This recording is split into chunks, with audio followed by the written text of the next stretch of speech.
नमस्कार, स्वागत है आप सभी का एवं उत्तर प्रदेश में। मैं हूं आपके साथ हर्षदा जोशी। आइए नजर डाल लेते हैं इस वक्त की हेडलाइंस पर। नववर्ष पर सीएम योगी आदित्यनाथ ने लगाया जनता दरबार। गोरखपुर में फरियादियों की सुनी समस्याएं। जमीन से जुड़े मामलों में अधिकारियों को सख्त कार्रवाई के दिए निर्देश।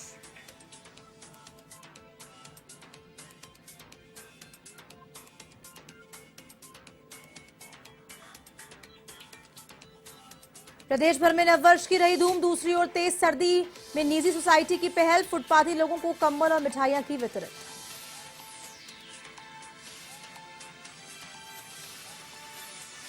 राहुल गांधी की भारत जोड़ो यात्रा 3 जनवरी को लोनी के रास्ते यूपी में करेगी प्रवेश। अमेठी और रायबरेली में 1200 कांग्रेसी करेंगे भव्य स्वागत।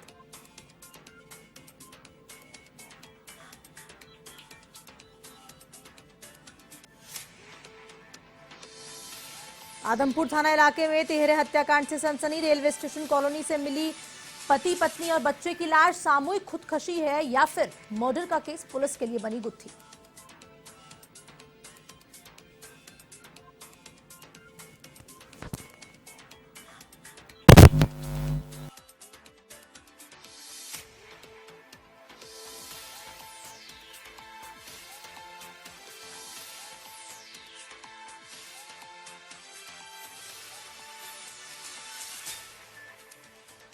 आवारा पशुओं ने ली युवक की जान। नाराज ग्रामीणों ने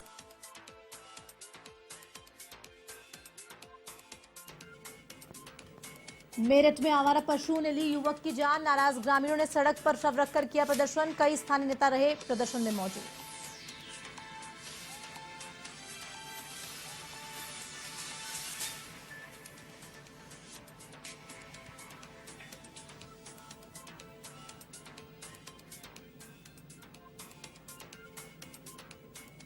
अब खबरें विस्तार से। नए साल के पहले दिन रविवार को मुख्यमंत्री योगी आदित्यनाथ ने गोरखनाथ मंदिर में जनता दरबार लगाया। हालांकि साल के पहले दिन और ठंड काफी अधिक होने की वजह से कम लोग ही जनता दरबार में पहुंच पाए। इस दौरान उन्होंने हिंदू सेवाश्रम में करीब 300 लोगों की समस्याओं को सुना और उनकी मांगों को जल्द पूरा कराने के निर्देश दिए। सीएम योगी आदित्यनाथ ने वहां मौजूद अधिकारियों को निर्देशित किया कि पीड़ितों को थाने में ही हर साल में न्याय मिलना चाहिए और दोषियों को जेल में डाला जाए। साथ ही अधिकारियों को निर्देश दिया कि अधिकारियों को जनता का ख्याल रखना होगा। ठंड के मौसम में कोई भी बाहर ना सोए, इसके लिए रैन बसेरों में उचित प्रबंध होना चाहिए।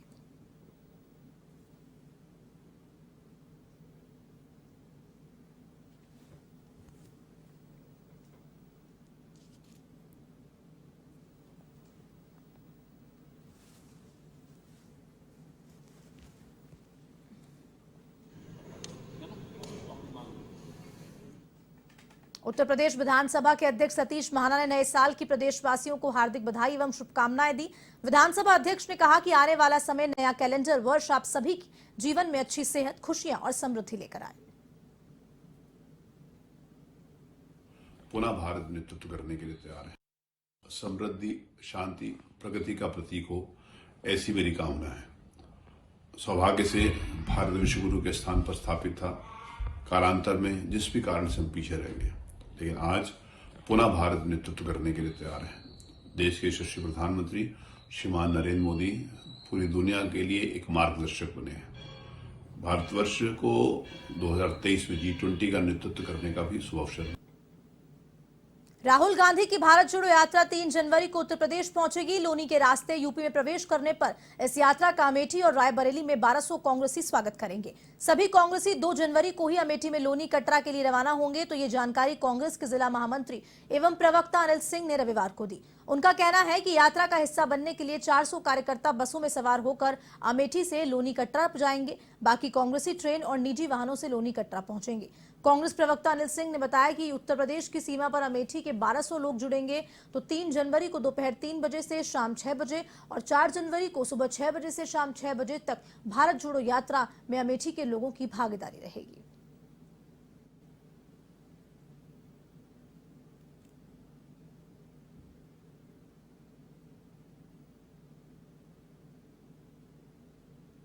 तो आपको बता दें कि 3 जनवरी को भारत जोड़ो यात्रा उत्तर प्रदेश में एंट्री करेगी। यूपी में कांग्रेस की भारत जोड़ो यात्रा होगी, जहां पर कार्यकर्ता स्वागत करेंगे।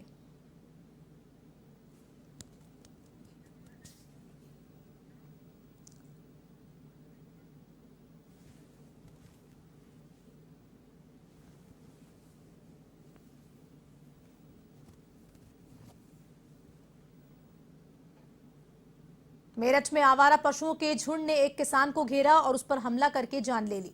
हादसा उस समय हुआ जब मृतक नौकरी से लौटते वक्त अरानवली गांव जा रहा था। इस दौरान सांड के झुंड ने हमला कर डाला।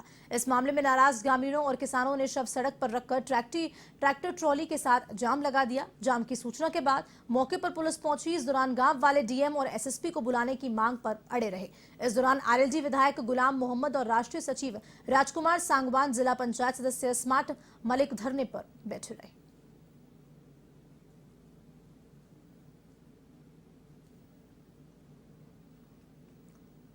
अब खबर उत्तर प्रदेश के फिरोजाबाद से है, जहां टूंडला थाना इलाके स्थित एक होटल पर शराबियों ने जमकर उत्पात मचाया। दरअसल एसपी आशीष तिवारी ने नववर्ष को लेकर गाइडलाइन भी जारी की, जिसके बावजूद शराबियों ने पार्टी के बाद जमकर उत्पात मचाया। ऐसे में अब मारपीट करते हुए होटल के शीशे तोड़ दिए गए। आपसी मारपीट में कई युवक गंभीर रूप से घायल हो गए।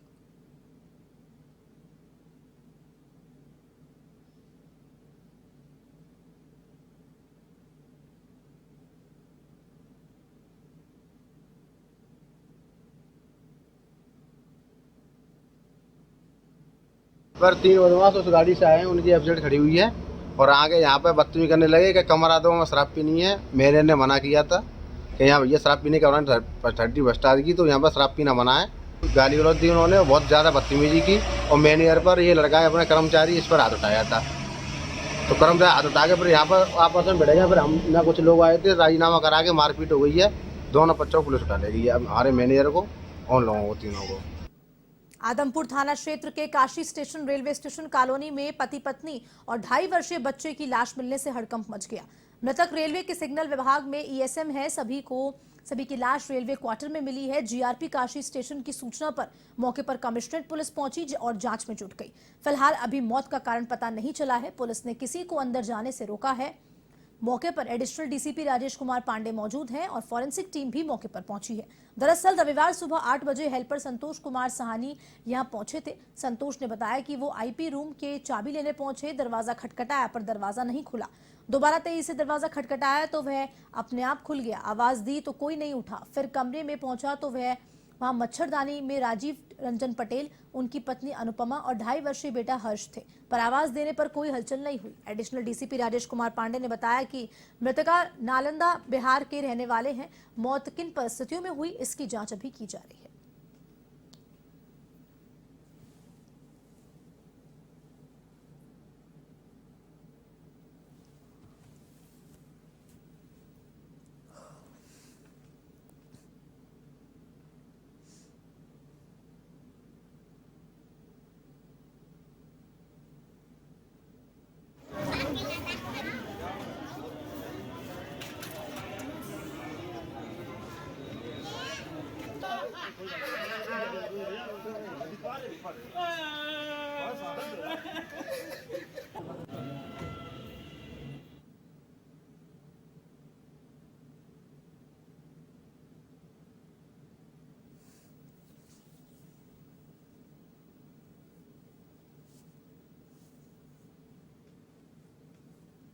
अब खबर उत्तर प्रदेश के लखनऊ से है। इंटौजा थाना क्षेत्र में नाबालिग लड़की की हत्या का मामला सामने आया है।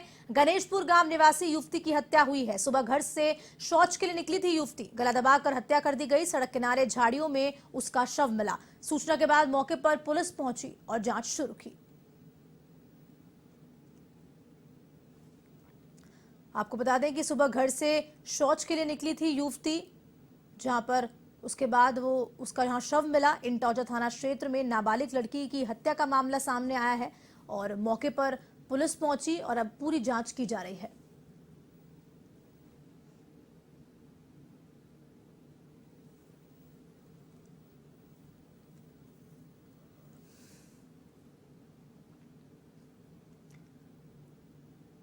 सुबह घर से शौच के लिए युवती निकली थी, जहां पर उसकी हत्या कर दी गई।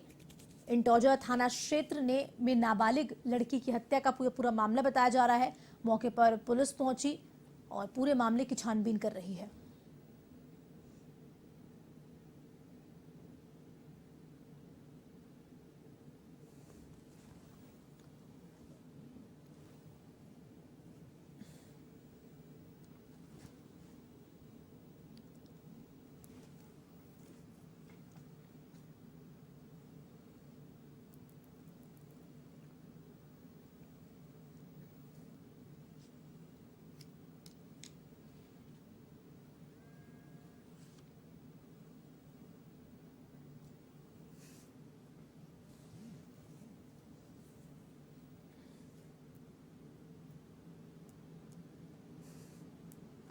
तो आपको बता दें, सुबह घर से शौच के लिए युवती निकली थी और उसकी हत्या कर दी गई।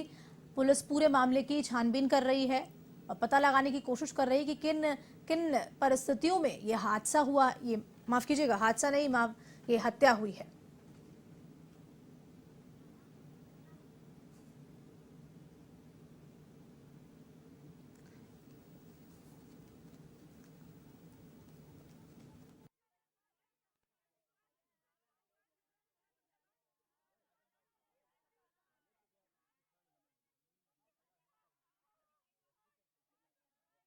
बट्टा क्या है हमको लगता है बट्टा है रस्सी कुछ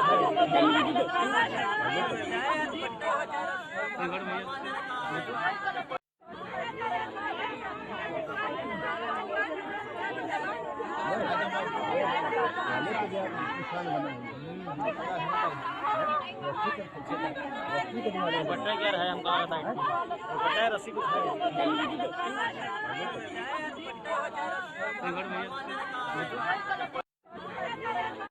फोन लाइन पे जुड़ चुके हैं वन संवाददाता।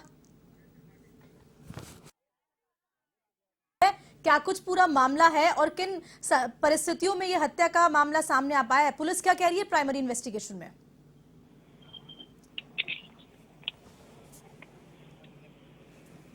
जय, क्या आप मुझे सुन पा रहे हैं? आप जिस तकनीकी खामियों के कारण इनसे संपर्क हमारा वापस से होगा, तो आप बढ़ते हैं अगली खबर की ओर। अलीगढ़ के थाना हरदुआगंज इलाके के एक गांव में पुलिस भर्ती परीक्षा की तैयारी कर रही है। छात्रा के साथ छेड़छाड़ की घटना सामने आई है। जब इस मामले में पीड़िता और उसके परिजनों ने विरोध किया तो छात्रा उनके घर में घुसकर मारपीट भी की गई। पीड़ित परिवार ने अब पुलिस से गुहार लगाते हुए मुकदमा दर्ज कराया है। घटना के बाद आरोपी परिवार गांव से फरार है। ये घटना तब हुई थी जब पीड़िता गांव के बाहर पहुंची थी। तभी पहले से घात लगाए बैठे आरोपी कौशल ने उसे रास्ते में रोक लिया और फोन करने के लिए मोबाइल नंबर जबरन मांगे। इसके बाद पीड़िता ने परिजनों को घर आकर सूचना दी। पीड़ित के पिता ने आरोपी के घर जाकर उसके पिता से शिकायत लगाई। इस दौरान आरोपी और उसके परिवार वालों ने पीड़िता के परिजनों से मार कुटाई की। घटना से घबराए परिजनों ने गांव से पलायन करने की बात कही।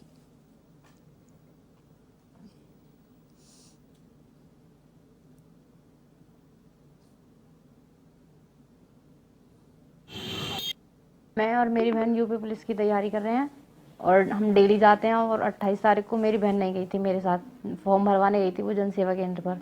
तो मैं अकेले ही जा रही थी। मेरे गांव का एक लड़का है, मतलब पड़ोस का ही है, वो मुझे कई बार से फॉलो कर रहा है। लेकिन 28 तारीख को उसने मुझे रास्ते में रोक लिया जाके और कहने लगा कि मुझे फ़ोन नंबर दे दो, मैं तुमसे प्यार करता हूँ, और अपना नंबर दे दो, मैं तुमसे बात किया करूँगा।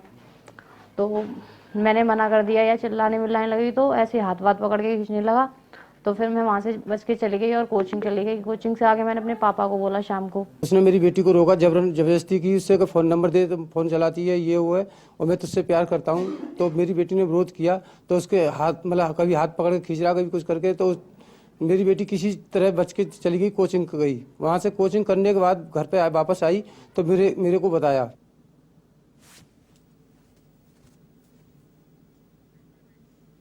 मैनपुरी थाना क्षेत्र के भोगांव में पुलिस ने अवैध हथियार फैक्ट्री का पर्दाफाश करते हुए 2 आरोपियों को गिरफ्तार किया है। गिरफ्तार आरोपियों में बेवर की बीलपुर निवासी मुन्नालाल शर्मा पुत्र कल्याण सिंह और अंशुल पुत्र मलखान सिंह शामिल हैं। पुलिस ने मौके से अवैध हथियार बनाने वाले कई उपकरण भी बरामद किए हैं। भोगांव थाना अंतर्गत एक अवैध ढंग से संचालित शस्त्र फैक्ट्री पकड़ी गई है। इसमें 2 अभियुक्त पकड़े गए हैं, मुन्नालाल और अंशुल। काफ़ी दिनों से इनके बारे में जानकारी मिल रही थी कि ये अवैध ढंग से शस्त्र निर्मित करके और अपराधियों को बेच रहे हैं। इस सूचना के आधार पर डेवलप करके मौके से इनको गिरफ्तार किया गया। इनके पास से निर्मित, अर्धनिर्मित राइफल और तमंचा और साथ ही सामान, काफ़ी सब सामान बरामद हुआ है जो शस्त्र फैक्ट्री में इनके उपयोग में लाया जा रहा था। पूर्व में भी इसमें जो मुन्नालाल है ये कई बार शस्त्र फैक्ट्री में पकड़ा जा चुका है और फिर भी यही काम कर रहा था।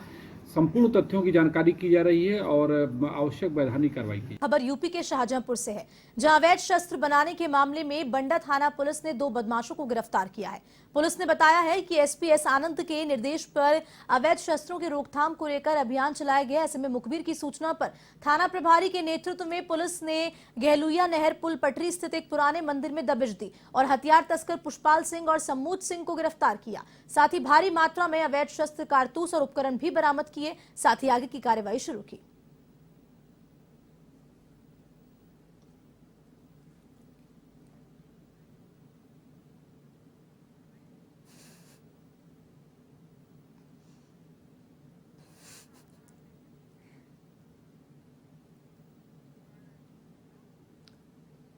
अब खबर यूपी के बाराबंकी से है, जहां कानूनो गुयान मोहल्ले कपड़े की दुकान में भीषण आग लग गई। आगजनी में दुकान में रखा लाखों रुपए का सामान जलकर खाक हो गया। सूचना पर दमकल की कई गाड़ियां मौके पर पहुंची और आग बुझाने को लेकर रेस्क्यू किया गया, लेकिन चारों तरफ धुएं के गुबार के चलते दमकल कर्मियों को काफी मुश्किलों का सामना करना पड़ा।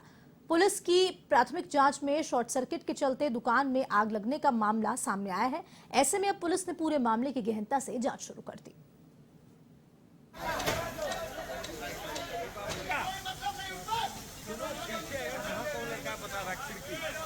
जहां कहीं अगर खिड़की हो।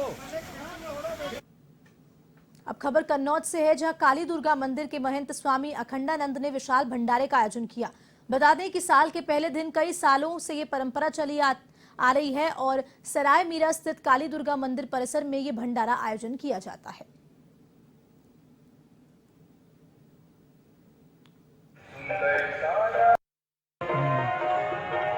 वर्षों से हर 31 तारीख को रामचरितमानस का खंड पाठ और पहली तारीख को साधु महात्माओं के साथ साथ ग्रस्तों सभी को प्रसाद भगवती का मिलता है।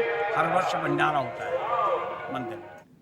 पूरे देश में जहां एक ओर लोग रंग बिरंगी लाइट्स के बीच डीजे की धुन पर मस्त होकर नव वर्ष मना रहे थे, तो दूसरी ओर कुछ ऐसे भी लोग थे जो कड़कड़ाती सर्दी के मौसम में फुटपाथ पर जीवन गुजारने को मजबूर हैं। ऐसे लोगों को राहत देने के उद्देश्य से कंबल और मिठाइयां वितरित की गई, जिसका आयोजन अब्बासी वेलफेयर सोसाइटी के राष्ट्रीय अध्यक्ष अजीम अब्बासी के नेतृत्व में किया गया।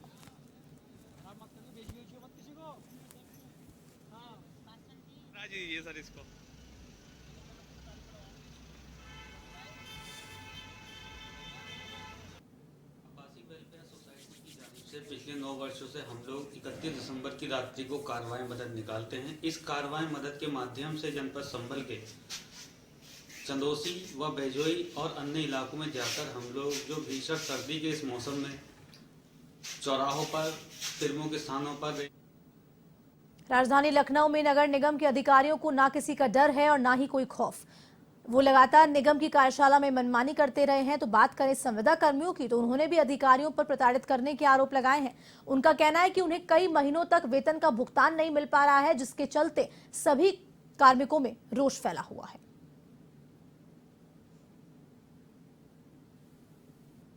अगर हम नगर निगम कार्यशाला की बात करें तो जिस तरह की कमियां पाई गई, उन कमियों के बावजूद अगर हम बात करें तो हमारे साथ चालक हैं, जो चालक लगातार मेहनत करते हैं। ये वो चालक हैं जो रात दिन एक करके नगर निगम द्वारा कार्यरत हैं और कहीं ना कहीं जाके भारी वाहनों को चलाते हैं, कहीं ना कहीं जो कार्य कर रहे हैं। यहाँ पे कार्य करने के बावजूद अभी भी इनकी कई शिकायतें हैं। आइए इनसे जानते हैं कि किस तरीके से। सर, आपका क्या नाम है? दुर्गा कुमार नाम। जिस तरीके से अगर बात किया जाए, आप लोग लगातार नगर निगम में मेहनत कर रहे हैं, क्या है सैलरी, क्या शिकायत है? यहाँ 6 से 7 महीना सैलरी नहीं मिल रही है, पीएफ नहीं मिल रहा। अधिकारियों की पूरी जानकारी में भी है। नगर आयुक्त जी हमारे जो हैं वो प्रयास कर रहे हैं, फिर भी काम नहीं हो रहा ठेकेदारों द्वारा।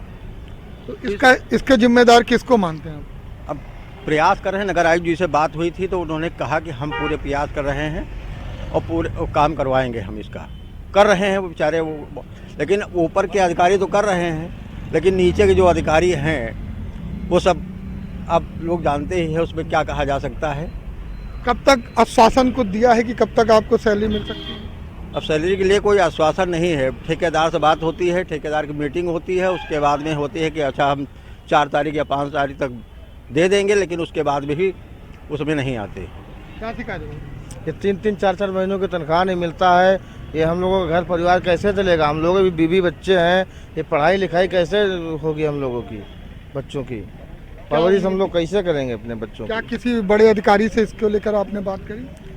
एक बार नगर आयुक्त जी के सामने गए थे, लेकिन 6 महीने सैलरी बाद में मिली थी जुलाई में, उसके बाद से कोई सैलरी नहीं मिली है। तो अभी बात किया गया तो साफ उन लोगों का कहना है कि जिस तरीके से लगातार कहीं ना कहीं बात चल रही है कि जो उनकी तनख्वाह है वो तनख्वाह पूरी तरह से मिलती हुई नज़र नहीं आ रही। अगर इनकी बात किया जाए तो बड़े अधिकारियों को लेकर उनका साफ कहना है कि बड़े अधिकारी तो ऊपर से बात करते हैं, लेकिन जो नीचे के अधिकारी हैं वो कहीं ना कहीं अभी भी शिकायत करता है। वो लोग अभी भी कहीं ना कहीं इन लोगों के साथ हनन करते हुए नज़र आ रहे हैं। अब देखना ये होगा कि आखिर इन लोगों का जो इस तरीके से परिश्रम करते हैं, आखिर इन लोगों का वेतन का भुगतान कब हो पाएगा। वीडियो जर्नलिस्ट सनोज शर्मा के साथ मैं जय त्रिपाठी, A1 TV लखनऊ।